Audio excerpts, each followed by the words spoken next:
Doug MPA back with another one. So apparently, in professional and international women's soccer, women blow out their ACLs more than men, and of course, it's all men's fault. That's right. This one's called Rise in ACL Injuries in Women's Soccer Highlight Gender Inequality, UK report says, and they will always find a way to blame any issue with women on men, guys. The sorcery, the magic, the logical craziness that they do to blame these issues on men just blows my mind. So we're going to get into this. Before I do that, like the video, subscribe to the channel, drop a comment. I really appreciate it. It shows you support me and what I'm doing over here. And let's get into this. It says a rise in ACL injuries in women's soccer highlights systemic gender inequality in sports, a UK Parliament report said on Tuesday. The Women and Equalities Committee said that there was a lack of understanding of the health and physiological need of women and girls across the sport.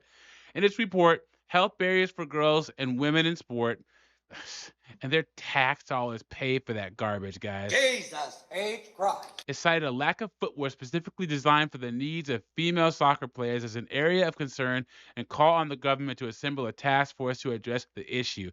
And you know what a task force means, guys? It's a bunch of people doing God knows what, and it's just gonna cost more tax dollars. It is symptomatic of gender inequality and sexism in the sports sector that the first football boot in the world designed around female feet came to the market less than 4 years ago. ACL injuries to high profile players has caught a spotlight on the specific issue. So, guys, I did research into this. You guys know that men and women's hips are completely different. Okay. And the way that women's hips are shaped means that their knees go at different angles on the regular than men's do. And that's why women blow out their ACLs. It's because their hips and their knees are different from a man's hips and knees playing the same sport. As Chelsea and Australia striker Sam Kerr suffered an ACL damage in January. Other leading players, these women, also sustained ACL injuries. The committee said that the response from the sports science sector has been disparate and slow, and sports and exercise research was overwhelmingly conducted by men. We have no doubt that a health issue of similar magnitude affecting elite male footballers would have received a faster, more thorough, and better coordinated response.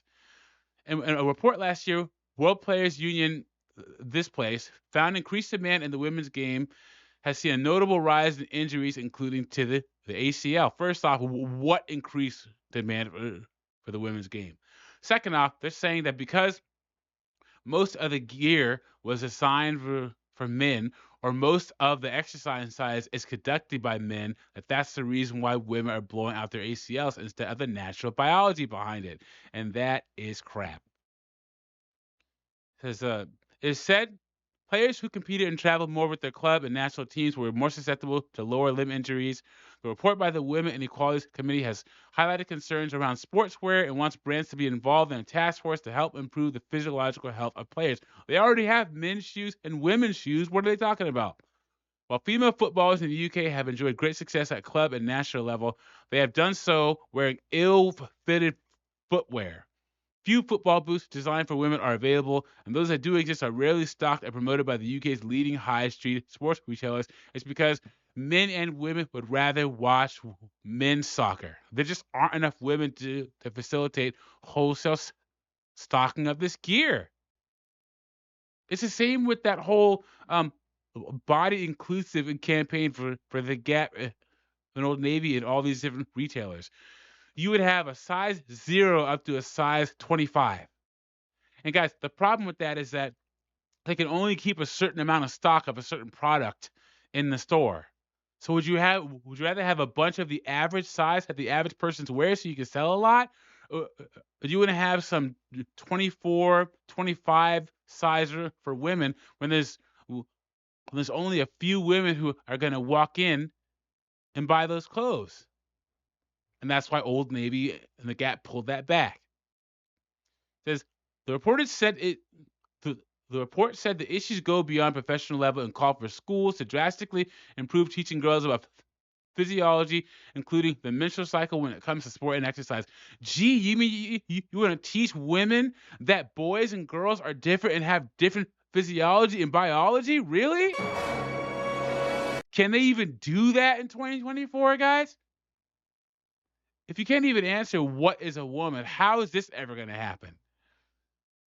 Again, kit was an area of concern. There's overwhelming evidence that school PE and sports kits can have a devastating impact on girls' confidence to participate and enjoy school sport. Away from soccer, the report said deplorable and harmful coaching practices that included public weighing, fat shaming, and bullying in swimming and wider sport have damaged trust in sport governing bodies. The UK government has 2 months to respond to this report. Once again, guys, it's all men's fault. Men and women both is that if you play a sport, you're gonna have to deal with what comes along with it. Injuries. In American football, I'm American. They're trying to get rid of turf instead of grass because you're much more likely to have a non-contact knee injury playing on turf. But it's just what the guys that play for the teams that play on turf have to deal with.